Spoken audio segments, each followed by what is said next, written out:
अशा प्रकारचे आपण सुरुवातीला कॉन्करंट लाईन्स पाहिले, त्यानंतर कोलिनियर पॉईंट्स पाहिले, नॉन कोलिनियर पॉईंट्स सुद्धा त्यासोबत पाहिले, आता पॅरलल लाईन्स आणि इंटरसेक्टिंग लाईन्स सुद्धा पाहिलेले आहेत. आता महत्त्वाचा मुद्दा कॉन्करंट लाईन्स आणि कोलिनियर पॉईंट्स यांच्यामध्ये कन्फ्युजन.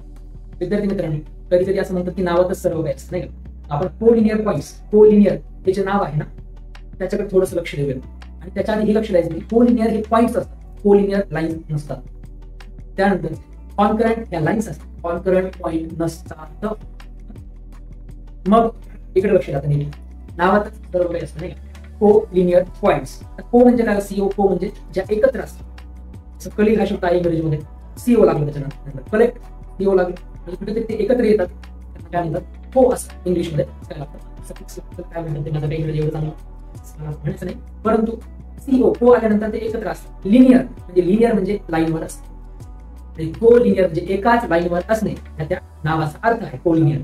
कोलिनियर पॉईंट्स ज्या एकाच लाईनवर असतात, जे पॉईंट्स त्यांना आपण काय म्हणतो कोलिनियर पॉईंट्स. कोलिनियर हे पॉईंट्स असतात. एवढं लक्षात ठेवल्यानंतर कॉन्करंट ह्या लाईन्स असतात त्या कशा असतात तर आपण शिकलोच आहे. चला अशाच पद्धतीने आपण बेसिक कन्सेप्ट इन जॉमेट्रीची ही सिरीज आहे ती पुढे पुढे चालूच ठेवणार आहोत. याच्यानंतर आपण अँगल शिकणार आहोत, त्यानंतर वेगवेगळे डायग्राम्स, वेगवेगळे कन्सेप्ट आपल्याला या जॉमेट्रीमध्ये शिकायचे आहेत. आपल्याला व्हिडिओ आवडला असेल तर लाईक करायला विसरू नका.